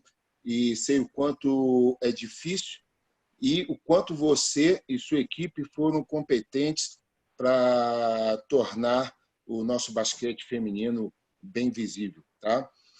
Bom, eu tinha umas 10 perguntas. Só vou fazer 2 que já falaram que tem que ser rápido. Depois você faz no privado para mim. Isso. Roberto, eu tive um pouquinho de oportunidade de trabalhar com o feminino. Quando o Rildo não pôde viajar com as meninas, eu tive essa oportunidade. Então, eu verifiquei que a intensidade de execução nos treinamentos, a diferença entre o feminino e o masculino, existia uma diferença. E eu acho que agora essa diferença está diminuindo. Na execução dos exercícios, na velocidade, na tomada de decisão. Eu acho que esse é um caminho importante para que o nosso feminino mude. Talvez você, que já começou a fazer isso, o Neto, que estava com o masculino, que está com o feminino agora, essa mudança de intensidade no jogo vai fazer com que nossas meninas possam crescer em nível nacional ou internacional. Essa é a primeira pergunta. Tá? O que você acha sobre isso? A segunda, o Brasil tem muitos formadores de base no feminino. Né? Eu vi aqui em Brasília o Cláudio Lima, que está até assistindo aí com a equipe do Paraná, ser campeão em cima de São Paulo nos Jogos Escolares, do desporto escolar. Fiquei feliz porque eu vi um trabalho, um jogo magnífico e vi que várias meninas, tanto de São Paulo quanto do Paraná, do Cláudio, tinham plenas condições de estar numa equipe profissional. Só que observando hoje, essas meninas elas param antes, como no masculino também. mas eu observei que a nossa liga, posso estar enganado, feminina, tem 8 equipes. Você fazendo 8 equipes com 18 atletas cada, dá 144 atletas. Eu acho isso muito pouco. E eu queria saber de você se é uma falta de incentivo do órgão maior, ou para que outras equipes estejam, ou que incentivasse mais pessoas a trabalharem com o feminino. São essas duas perguntas. A da intensidade do jogo e treinamento e do geral do feminino, que eu torço muito para que cresça. Bom, vamos lá. A questão da intensidade. Isso é um aspecto, Ricardo, que há muito tempo preocupa nós técnicos do feminino. Eu acho que o Neto pode falar muito bem disso. O atraso que nós temos na questão da condição física em relação aos outros países. Nós estamos perdendo tempo com isso. E aí eu dou um puxão de orelha. Conversei até com o Diego, e nosso conterrâneo aqui da Paraíba, está trabalhando com o Neto, excepcional, menino, profissional exemplar. E assim, o trabalho que a gente tem de potencializar, do entendimento que o jogo passou a ser muito mais físico, com uma intensidade muito maior, a qualidade no nosso trabalho físico com o feminino tem que ser diferenciada. Agora, o que é que acontece? A seleção, ela tem a atleta, vamos dizer aí, o Neto teve 3 meses, e 3 meses assim alternados, né, com o atleta. E os outros 9 meses do ano, o atleta vai estar onde? Vai estar no clube. Então, para mim, tem que existir, e é o momento, eu até falei para o Neto, ele sabe disso, é o momento de se fazer isso. Formar uma rede como fazia há muito tempo atrás, na época de Paulo de Hortência, não me lembro como era o preparador físico agora, mas que fez essa rede com os preparadores físicos das principais equipes, para se trabalhar de uma forma bem semelhante. Lógico, cada um tem sua filosofia, mas trabalhar numa intensidade que é a relação do jogo. Às vezes a gente tem até preparador físico que não faz parte do basquete, não tem a dinâmica do basquete. Então, isso melhorou muito nos últimos tempos, mas o momento é agora, da gente formar essa rede, não só técnica, mas essa rede também do preparador físico, do fisioterapeuta, dos psicólogos que trabalham com o feminino. Porque o que nos faltou para a classificação da Olimpíada? O Neto muito bem sabe que o time estava muito bem preparado. Eu acompanhei uma fase lá de treinamento, estava muito bem preparado. Faltou a cabeça, faltou talvez ali um profissional de psicologia. O jogo era o primeiro jogo. Você perdeu o primeiro jogo para tentar ganhar da Austrália, ganhar da França, é complicado. Então, mas melhoramos muito nisso. A segunda pergunta foi em relação a, Ricardo... A quantidade de jogadores que chegam no profissional, tem muitos profissionais que trabalham na base, dei o exemplo do Cláudio. É o que eu falei, veja, o basquete hoje, feminino, o Nordeste começou na época do esporte, hoje a gente tem São Luís do Maranhão, tem a Bahia querendo montar equipe, aí tem outras equipes. Mas o custo é muito alto. Você imagina, a gente, para sair daqui, todo jogo nosso é uma viagem, é hospedagem e alimentação. É bem diferente da equipe aí que o Daniel está aí, está escutando, ele sabe. O César, ele vai fazer o quê? 2 viagens? Ele faz uma para jogar aqui em Recife, outra em São Luís do Maranhão, outra para Blumenau. Blumenau pode ir até de ônibus, né? É complicado, mas pode. E a gente aqui não pode. Então, toda viagem nossa, todo jogo nosso é uma viagem. Imagina o custo disso. É muito elevado. Então, realmente, a gente precisa de um apoio maior para que a gente tenha, pelo menos, uns patrocínios que possibilitem esses inconvenientes financeiros. Porque trabalho a gente pode ter, tá? Ok, Roberto, muito obrigado. Mais uma vez, parabenizando você. Fiquei feliz também de ver você voltando para o esporte, que eu acabei sendo torcedor do esporte, meu segundo time, né? Porque a gente se apaixona pela torcida. pelo trabalho e também te parabenizar pelo trabalho de multidisciplinar que você faz. Eu ouvi falar, mas muitas pessoas vão perguntar aí, mas eu sei que você dá um valor muito grande para esse trabalho de vários profissionais e eu acho que isso é fundamental no profissional, na base, em tudo. Aqui em Brasília, no nosso trabalho aqui com o profissional, a gente também faz e eu tenho conhecimento aí que você dá um maior valor. Parabéns. Ricardo, obrigado por participar aí. Antes de eu passar a palavra para o Evaldo, deixa eu só pedir um favor, não me entendam mal. Eu preciso realmente que a gente feche nos próximos 10, 15 minutos. Então, as próximas perguntas e também as respostas, Dornelas, vamos tentar ser um pouquinho mais objetivo, beleza? Evaldo, você consegue liberar o teu microfone aí? Já está liberado, já, Léo. Mete bronca. Dornelis, boa noite. Eu sou Evaldo, sou do Piauí. Para mim é um prazer estar nesse grupo seleto de treinadores, principalmente você aqui do Nordeste, tão próximo aqui do Piauí. E a minha pergunta é o seguinte, é muito simples e objetiva. Nós sabemos que hoje em dia o basquetebol feminino tem uma grande dificuldade de lapidar e, na verdade, lapidar não, de conquistar esse público feminino hoje com a evolução da tecnologia. Hoje você trabalha com a base e chegando no adulto, no alto rendimento. Como é que vocês fazem para captar essa garota e essa garota sair do desenvolvimento para chegar a jogar o alto rendimento? Vamos lá. Lembra que no projeto a gente fala que o adulto tem que fazer parte do projeto da base? Então, a gente usa as meninas do profissional, para fazer essa captação. Visitas em colégio, visita lá na comunidade, nos colégios particulares, publicidade em troca de alimento para a comunidade. Então, a gente faz um trabalho não só do basquete, mas um trabalho que envolve a região toda. E usa muito as atletas do adulto para fazer essa captação. Visitas às escolas, apresentação em colégios particulares e colégios públicos também, que a gente faz.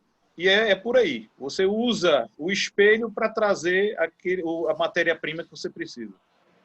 Pois é, Daniel, é que a questão disso que a gente vê, o rendimento seu, como você falou na palestra, hoje o Maranhão, você em Recife, nós sabemos que sempre é muito difícil a gente ter garotas que cheguem no alto rendimento para que virem atletas de basquete com o tanto de clubes femininos que tem na base, como o Ricardo citou, que eu estava presente com ele lá em Brasília, vimos um belo jogo, São Paulo e Paraná, com garotas fantásticas que jogam na escola e também jogam no clube lá em São Paulo, e garotas que jogam na escola também, jogam no clube no Paraná, e essas garotas realmente não conseguem virar profissional. Então, eu acho que na necessidade não poderia pensar de fazer uma competição de categoria de base, até o sub-19, até o sub-21, que essas meninas que não fossem aproveitadas no adulto, no principal ali, chegassem a ter um volume de jogo melhor, para poder traçar para chegar no principal? Bom, hoje a gente já sabe que o CBC, ele infelizmente parou tudo, né? Mas o CBC vai fazer agora, eu até achei uma categoria muito elevada, mas vai fazer o sub-23, como fez o ano passado, sendo a Liga de Desenvolvimento da LBF, através do CBC, Confederação CBC. Então já é um primeiro passo. É o ideal? Não. Mas por quê? Porque o CBC ele elitiza muito.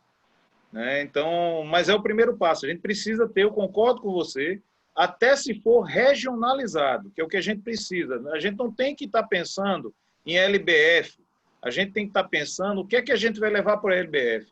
E onde é que está esse problema? Na base. A gente precisa fazer competições e criar modelos de competição onde a gente utiliza essa faixa etária que deixa de treinar e deixa de jogar. Que é muito, isso é número de pesquisa, é muito entre os 17 e 19 anos. Elas param totalmente de treinar, elas abandonam o esporte. Então, a gente precisa que tenha jogo. O atleta quer jogar. Muito obrigado, tá? Muito obrigado pela sua resposta. Clareou muito e muito obrigado tanto a você e que Deus abençoe o seu projeto e o Léo e os demais colegas que estão nesse bate-papo. Muito obrigado. Obrigado você, Evaldo. Neto, você disse para mim que ia tentar fazer a pergunta pelo microfone. Você consegue liberar só o microfone aí? Fala, Léo. Estão me ouvindo? Estou te ouvindo. Manda bronca. Bom, boa noite a todos. Um prazer aí estar falando com você. Parabéns, Dornelas, aí pela apresentação. E a gente teve há pouco tempo aí, né? Um pouco antes de começar toda essa loucura aí da quarentena, a gente teve uma oportunidade de estar junto lá em Recife. E queria te parabenizar aí pelo trabalho. E você trabalhando lá com basquete, um projeto social, que eu acho que então todo mundo que pensa aí o Dornelas esse super campeão, então o super técnico, também vê que você trabalha com os projetos sociais, então parabéns aí por esse trabalho. Eu queria te fazer uma pergunta aí, já para ser rápido aí, tá? Estamos com o tempo curto. E você falou durante a sua palestra que o trabalho de base é deficiente no Brasil, né? O trabalho de formação. Eu queria ver na sua opinião, queria ouvir da sua opinião, o que você acha que é deficiente e o que você acha que precisa do basquete de base, que aconteça no basquete de base para que a gente possa ter jogadoras de mais qualidade. Obrigado aí, Léo, obrigado a todo mundo aí e boa noite a todos. Valeu, Neto. Foi muito bom aquela visita. Foi rápida, mas foi produtiva aqui. As meninas adoraram. Mas vamos lá.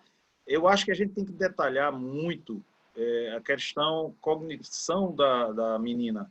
Porque o que é que chega para você lá? A gente não consegue enfiar uma bola para o pivô baixo, porque a menina não sabe fazer um passe picado, não sabe fazer uma finta para passar a bola. São esses aspectos, esses detalhes que a gente precisa trabalhar com mais afinco, tá? Lógico, atendendo a faixa etária, porque o que é que acontece? Se você monta uma escolinha mista, no primeiro mês tem 30 meninos e 20 meninas. Quando acabar o mês, tem lá os 30 meninos, eles chegam mais 3 e tem 4 meninas. Então, assim, o que é que a gente fez? Especificar o feminino, porque o feminino precisa ser trabalhado com muito mais esmero. Vem melhorando muito realmente. Agora, não adianta também os técnicos da base estar fazendo um trabalho forte e não ter como competir. A gente não tem como ver essas meninas jogando.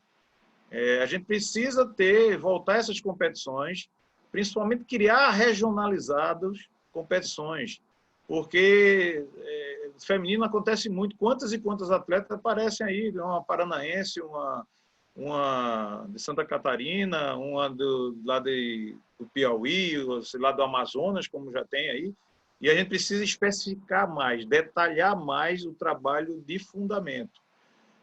E, lógico, dentro de um trabalho bem constante e conciso da condição física, porque tendo uma condição física melhor, você vai ter a qualidade melhor para a execução dos fundamentos. E quando a atleta chegar lá em cima, essa gama de trabalhos que ela tem que saber usar, o momento de usar. Falta isso, falta essa leitura de jogo de ser trabalhada lá naquelas faixas etárias que eu comentei, para quando ela chegar lá em cima, ela tenha um melhor esmero nos fundamentos. Porque vem melhorando. Se o Diego fizer aquela rede que eu falei, de trabalhar junto com os técnicos, os preparadores físicos dos clubes, o atleta está mais tempo no clube.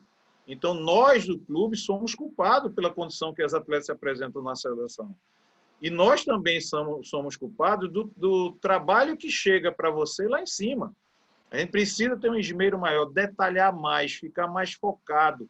A menina ela tem a cognição mais aguçada, então a gente tem que saber aproveitar isso no momento certo. E tem que trabalhar atleticamente as jogadoras. Ô, Léo, obrigado, Dornelas. Só deixa eu dar uma posição bem rápida aí. Essa rede, ela foi criada, o Diego fez isso, pergunta para o Paulo aí, ele falou muito com o Paulo, que foi o seu preparador físico aí da temporada passada. Eu acho que uma das coisas que melhorou muito a parte física foi justamente essa rede que o Diego fez com todos os preparadores físicos, inclusive das meninas que estavam fora do Brasil, para que elas pudessem chegar também numa condição melhor, que eu acho que foi isso que permitiu a gente jogar também com um pouco mais de intensidade, como você falou aí. Eu acho que isso é lógico que tem que melhorar. Não é só, eu acho que não só com os técnicos e preparadores físicos da liga, mas acho que também, de uma maneira geral, a gente aumentar aí por região, principalmente com as categorias de base, é uma coisa que a gente está prevendo aí, que está dentro da proposta da continuidade do trabalho. Mas parabéns aí, obrigado e sucesso aí para você. Show de bola, Neto. Vamos para o próximo aí. João Camargo, você está com o microfone aberto? Tô. Opa. Tá me ouvindo bem? Isso. Beleza. Dornelas, parabenizar você pelo teu trabalho. Você é um batalhador, você é um cara que faz muito, tem feito muito e vai continuar fazendo muito pelo basquete, em especial pelo basquete feminino. Eu queria aprofundar um pouquinho a questão do que foi falado pelo Neto. Como você entende, e me permita, ao Ricardo, discordar um pouquinho sobre... Eu acho que nós não temos tantas pessoas profissionais trabalhando na base. Quando eu falo base, é base mesmo, lá embaixo. Eu entendo que nós temos 8 equipes na Liga Nacional, representa não um universo de 18 por equipe, representa um universo de 12, 10 meninas por equipe, chega a 100 meninas, infelizmente. E eu sinto uma dificuldade muito grande em que essas meninas venham a aprender o basquetebol. Eu não estou nem falando de quem já está no clube treinando. Eu estou falando de quem ainda não começou a jogar basquetebol, como despertar, como buscar essa criança, como fazer essa menina se apaixonar pelo basquetebol. Santa Catarina, a gente sabe, tem em torno de 50, 60 equipes entre sub-12 e sub-13. A gente sabe, por exemplo, acho que o Daniel está aí, o Cedra está aí, o Borracha está aí. Hoje, se eu não me engano, no sub-13, se eu não me engano, ano passado, em São Paulo tinham 5. O sub-19, acho que tinham 4, 5 equipes. Então, eu acho que tem uma carência, e essa carência que vai aparecendo um pouquinho nas categorias acima, é porque falta a base. Como você entende isso? Qual a solução que você pode sugerir para que nós façamos um trabalho de massificação efetivo mesmo? Que o Brasil inteiro comece a jogar basquetebol na faixa de 8 a 10 anos, para que as meninas possam aumentar muito essa nossa base de formação. Olá, Camargo. Prazerzão, deve estar frio aí, né? Aqui tá um calor danado. Só quando você vem aqui fica frio. Eu peguei 3 graus aí. Eu lembro bem. Então, vamos lá. Eu concordo com você. Talvez aí o Ricardo esteja se referindo a muita gente ali, né, no setor de escolar, que tem mais... Realmente, a gente tem muito pouca gente trabalhando efetivamente com o feminino. Tá? A gente tem muito pouca gente. E a gente precisa de massificar primeiro o profissional. E utilizar o que a gente tentou fazer aqui e conseguiu. No primeiro ano, quando a gente foi já campeão, nós fomos aos colégios com as atletas. Porque a captação, como é que você vai atrair? Como é que você vai atrair um peixe? Colocando uma isca. E a isca são essas atletas que estão na televisão, que estão nos jornais. A gente tem que pegar essas atletas e fazer que elas vão lá. Todo mundo tem um time adulto. Leva o time adulto. Faz uma apresentação, uma brincadeira. E começar com muitos festivais organizados, regionalizados. Porque não adianta a gente estar pensando agora que a gente o nosso funil ele está parecendo mais um cano, né? E um cano fino.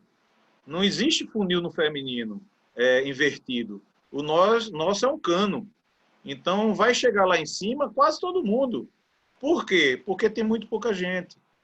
E tem muito pouca gente trabalhando e tem muito pouca gente sendo atraído para trabalhar. Então, lógico que tem os aspectos, tudo que eu falei aí do planejamento, vai lá o aspecto financeiro, o aspecto de estrutura, mas a gente tem que pensar em começar a montar polos, porque se a gente pensar, a LBF com 8 equipes, a WNBA são 12 equipes. A WNBA são 12 equipes. Então, assim, é um país continental também. Então, tem essa relação que a gente tem que fazer. O que a gente não pode fazer é ficar só chorando e não fazer nada. Os técnicos que são, como você, como o Daniel, o Neto, tem que fazer essas visitas aí nos colégios, das meninas. A gente tem que sair, levantar da cadeira e ir buscar. Porque a gente só assim, fica parado, não tem. A gente precisa ir atrás. A gente, como a pessoa que está ali aparecendo, a pessoa que tem ali o nome, é que tem que atrair. Nós somos a isca. As atletas são do adulto são a isca. Por quê? Quem é que vai fazer uma transmissão de um jogo mirim? Agora todo mundo quer fazer do jogo adulto. Então, essas são as iscas. Eu acho que o único caminho que a gente tem hoje, lógico que tem muitos, mas o único caminho hoje palpável que eu vejo é a gente buscar e tentar regionalizar festivais, torneios e tentar fazer uma rede de competições, de festivais, de competiçõezinhas que se perpetuem e que vão formando, trazendo esses técnicos mais juntos, que esses técnicos comecem a fazer um trabalho, a discutir esse trabalho e melhorar esse trabalho. Não só melhorar, mas também ter muito mais atletas. E a gente só vai ter atletas se a gente tiver jogo. Não adianta a gente estar discutindo, vamos treinar, mas vamos treinar para quê? Vamos treinar para jogar. Então, a gente tem que atrair as meninas para que elas comecem cedo a começar a jogar. Porque se elas se apaixonarem e tiverem condição, elas não param. Agora, se elas ficarem, disputam um campeonato a cada ano, passa o ano todinho, é uma competiçãozinha, acabou.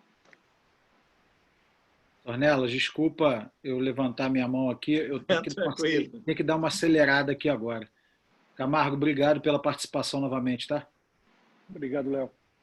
Vamos lá. Borracha, grande Borracha, ícone também feminino. Por favor, você tem a voz agora. Você consegue liberar daí? Rosário, o microfone, tudo bem? Já vai lá, vai lá. Boa noite, Roberto, tudo bem? Um prazer falar com você, um herói, porque durar 40 anos no feminino não é fácil, não. Então, é para poucos. E como a gente é meio no mesmo tempo de trabalho. O Camargo falou uma coisa importante de massificação e você complementou. Mas eu acho que o principal seria as entidades encamparem, ou seja, as federações, as confederações, o COB, e fazer capacitação de treinadores para poder investir nos festivais. Quanto ao Neto, queria até perguntar para você. A última vez que eu participei num torneio internacional foi no Mundial Sub-19, geração da Nádia e da Clarissa. E nós somos 10º colocado. E o que eu senti é o seguinte, nós perdemos 6 pontos da Suécia, que foi vice-campeã mundial. Só que a grande diferença é o intercâmbio internacional, onde a Suécia, ou a França, ou a Espanha, ou seja, já tirando a Austrália e Estados Unidos, eles já vêm de 3, 4 europeus no Sub-19. E nós, simplesmente, nós jogamos um torneio sul-americano, ou 2 ou 3, e uma Copa América. Então, as duas perguntas. A primeira é a capacitação e a segunda é que a gente faz pouco intercâmbio internacional. Então, o que o Neto falou, a dificuldade do jogador entender o momento da vitória, como administrar ele está em vantagem numérica e não saber jogar. Então, essas são as duas perguntas. E parabéns mais uma vez pela palestra e obrigado mais uma vez de falar pelo basquete, pelo nosso basquete feminino. Vamos lá, Borracha, muito boa a sua pergunta. Primeiro, é isso mesmo, concordo com você. Se as entidades não fizerem, a gente tem que fazer. Tá? Os técnicos começarem a fazer torneiozinhos, jogar. A gente precisa jogar. Primeiro isso, né? E a gente ter, lógico, oficialmente, essas entidades que confederação, liga, ver quanto tempo nós temos aí o masculino com liga de desenvolvimento e feminino sem nenhuma. Então a gente precisa sim fazer isso. A captação, aí tem um COB que eu acho que é o único órgão hoje que tem condição de fazer isso. Através das federações, ela pode fazer uma rede e trazer esses profissionais aí que trabalham nas categorias de base para fazer clínicas e rodar aí as regiões. Tá? E aí vai a segunda. Faz muito tempo que eu falo isso. Eu fui técnico da seleção universitária 2 universidades, 2001 e 2015. E o que acontece? O único série universidades é o Brasil. Você tem uma ideia? Aquela equipe do Japão que ganhou do Brasil aqui na Olimpíada do Rio jogou 2 anos, um ano antes lá com a gente. A gente não consegue levar uma equipe nova, sub-24, das melhores jogadoras do Brasil. Então, aí vai as entidades que têm que levar a sério, junto com a CBDU, todo tipo de competição, porque todas as europeias jogam essas competições, né? Jogam essas competições que servem como preparação, porque normalmente é um ano antes das Olimpíadas ou dos campeonatos mundiais. E chegam sempre, daquele time que ganhou do Brasil, 6 jogadores do Japão estavam lá. Como tinha 5 jogadores da Austrália, como tinham da Espanha, e assim por diante. O masculino, através do Gustavinho, já viu isso, já está fazendo isso, levando os meninos novos. Tanto é que tem menino aí que apareceu na Universidades e que o Gustavinho trouxe. A gente precisa fazer isso no feminino. A gente está muito atrás. O masculino faz uma coisa, a gente passa 10 anos para fazer essa mesma coisa. A gente tem que acabar com isso.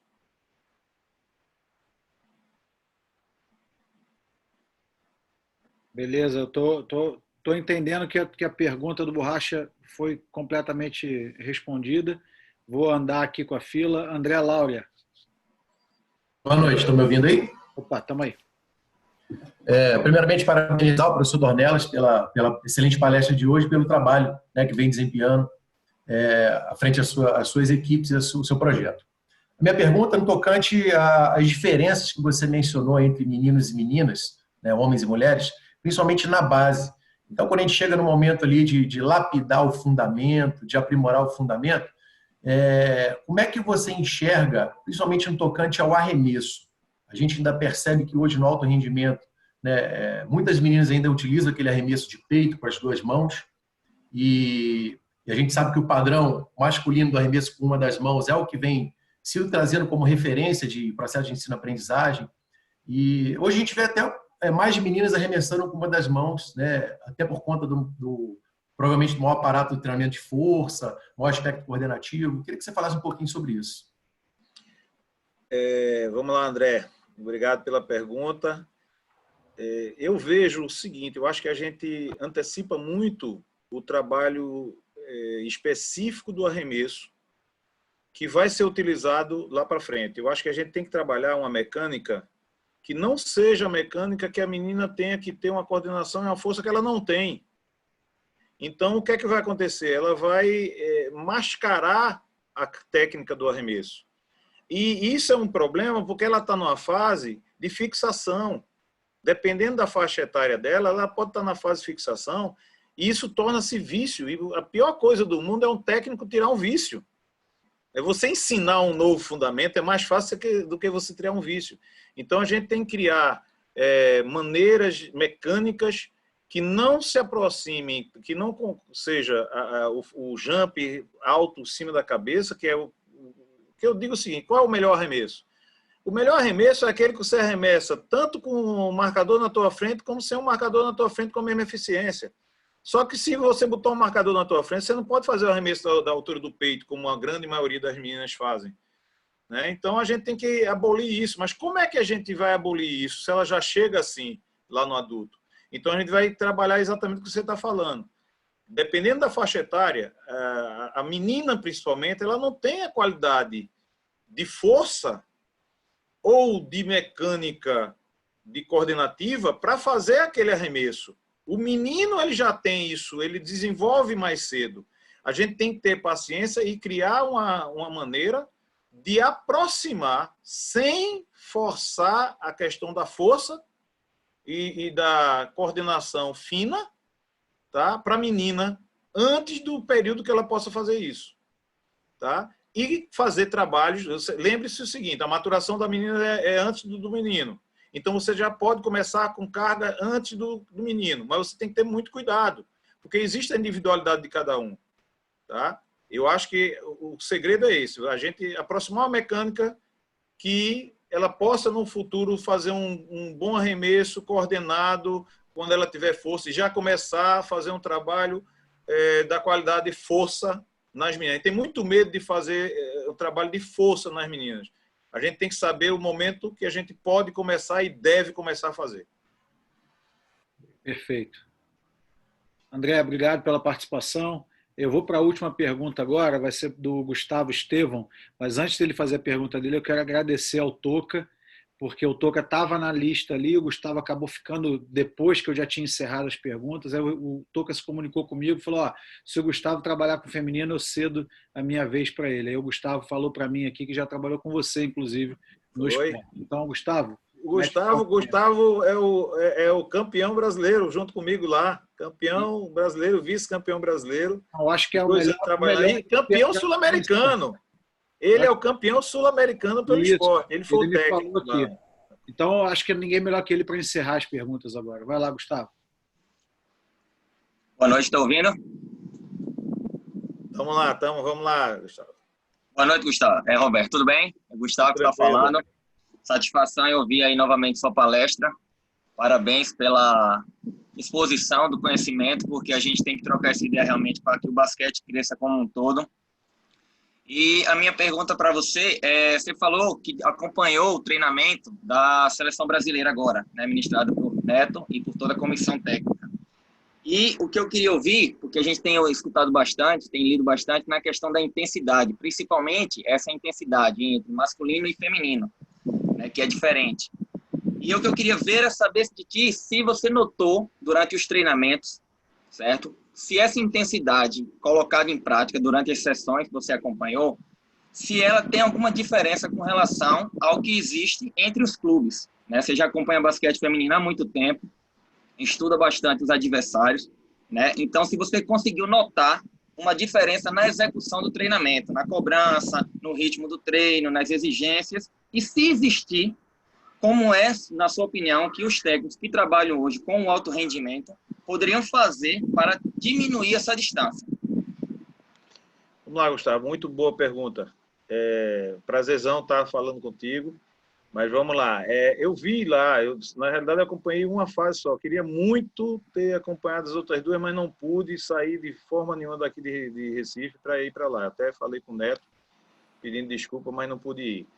Assim, eu acho que o Diego, ele fez com que existisse uma dinâmica diferente na seleção feminina. Da atleta entender que ela tinha que ter uma condição física melhor para poder jogar melhor. E a gente tinha que entender isso. E as dinâmicas de um exercício ao outro, de usar muita intensidade no momento real, fez com que também melhorasse o jogo, porque as meninas sabiam no momento de correr, no momento de segurar a bola. E a gente precisa fazer esse tipo de exercício muito para que as meninas entendam que a hora de ver, fazer o jogo 5 contra 5, de rodar a bola, de buscar a melhor posição, o melhor arremesso, é diferente de uma situação de probabilidade de contra-ataque, que sempre foi uma característica do nosso jogo. E essa intensidade nos treinamentos de um exercício ao outro, por menor que fosse, ajustou isso. Por isso que a seleção teve uma melhora. Além da condição física melhor, a defesa também melhorou. Então, você vê o Brasil fazendo um contra-ataque muito tempo que você não via o Brasil fazendo. Então, entre um exercício e outro, essa dinâmica que o Neto e o Diego conseguiram fazer, fez com que a equipe potencializasse o seu jogo, né? O seu jogo de intensidade. E se o clube continuar fazendo isso, é diferente porque o jogo fica muito mais dinâmico, o jogo fica muito mais acelerado e a leitura do jogo, que é o que falta ainda para nossas atletas do feminino, saber quando e saber espaçar o jogo vai facilitar muito o nosso jogo. Mas melhorou bastante. De exercício em exercício, uma cargazinha de intensidade sempre no momento certo. Beleza. Olha, eu tinha... Gustavo, obrigado pela participação. Desculpa acelerar agora no final. Eu tinha falado para o Agra que eu já tinha encerrado as perguntas, mas aí eu lembrei que ele é seu conterrâneo. Então, Agra, abre o microfone aí, dá um alô para a gente poder fechar. Boa noite. Tá me ouvindo, Léo? Tô te ouvindo. Tá bom. Boa noite a todos. Na verdade, queria agradecer muito o convite do Marquinhos, porque, diferentemente da maioria ou de todos, né, eu não sou técnico, eu sou só um curioso que gosta muito de basquete, acompanha muito. Tenho uma identificação, obviamente, com o Roberto por causa de Recife, né? Eu pernambucano e fiquei lá até os 17 anos até vir jogar basquete para cá, mas sempre continuei acompanhando o trabalho de todos eles. Ele é também muito amigo do professor Hildo, né, que é um grande amigo meu, e estou muito feliz que o Roberto está voltando lá para o Sport Recife, viu? Fiquei contente que é o meu clube de coração.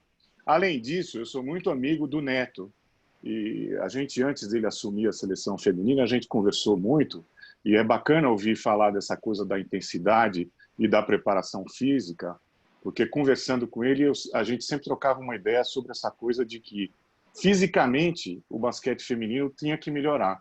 Essa coisa da intensidade, ela só pode vir, na minha opinião, com a preparação física, com o preparo físico das meninas melhorando. Foi o que o Roberto falou agora, que eu acho que é muito importante. Eu tive nesse último ano, entre dezembro, que dei uma passada rápida por aí, Roberto, em Recife, para o aniversário de 93 anos do meu pai, eu fui visitar o projeto social da Adrianinha, que é um projeto que ela tem aí em Recife, que teve 2 equipes já nos últimos 2 anos que foi campeão brasileiro, né?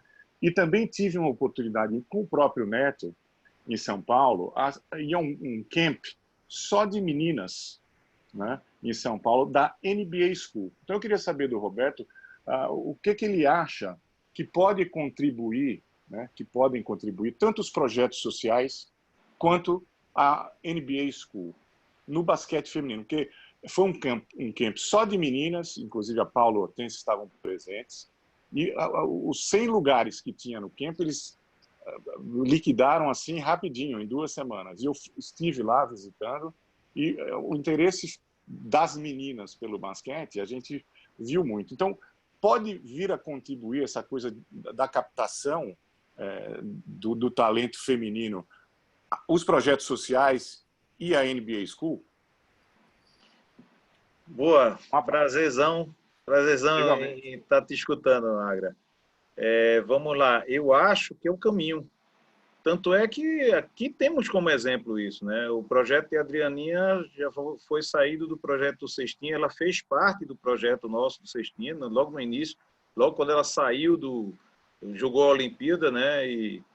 E foi lá e montou o projeto dela, como outros projetos, projeto do Mário também, do nosso clube. Tem muitos projetos que foram criados justamente porque, veja que coincidência, como é que fomentou? Depois que a gente foi campeão com aquela equipe que visitava os colégios, sim, que iam nas entidades, que iam atrás da criançada, independente do clube, que a gente foi na ABB, a gente foi no colégio A, colégio B, colégio C, fomos nas instituições, fomos em todo canto, fazíamos visita. Então, acho muito importante esses projetos, muito importante esses projetos. Esses projetos, pelo menos aqui em Recife, bombaram o basquete feminino da gente. E, infelizmente, você não pode hoje, se você quer massificar o feminino, não pode fazer turmas mistas. Infelizmente é isso, porque a diferença hoje é muito grande. A educação física fez com que a gente tivesse mais problema ainda em relação ao feminino. Então, a gente precisa especificar feminino. Feminino é feminino, masculino é masculino, para poder resgatar isso. Não que o jogo não seja o mesmo, mas são aspectos diferentes que a gente precisa trabalhar. E os técnicos têm que pensar o quê? É mulher, mas por ser mulher não precisa não colocar carga. A gente precisa colocar carga, porque elas são atletas, para poder que a gente tenha essa intensidade. Então, acredito que tenha respondido. Os projetos sociais são importantes. Esses campings são muito importantes, porque vão trazer o que todo mundo precisa, que é o quê? O espelho. O pessoal que estava lá era espelho, então superlotou. Se a gente tiver espelho, né, a isca que eu falei para o Camargo, a gente vai captar. Agora a gente tem que saber usar isso. Tá? Muito bom, muito obrigado. Um abração para vocês aí. Valeu, Agra, obrigado. Ó, galera, eu vou encerrar a gravação aqui, mas tem gente me pedindo no chat para a gente continuar a resenha. Então,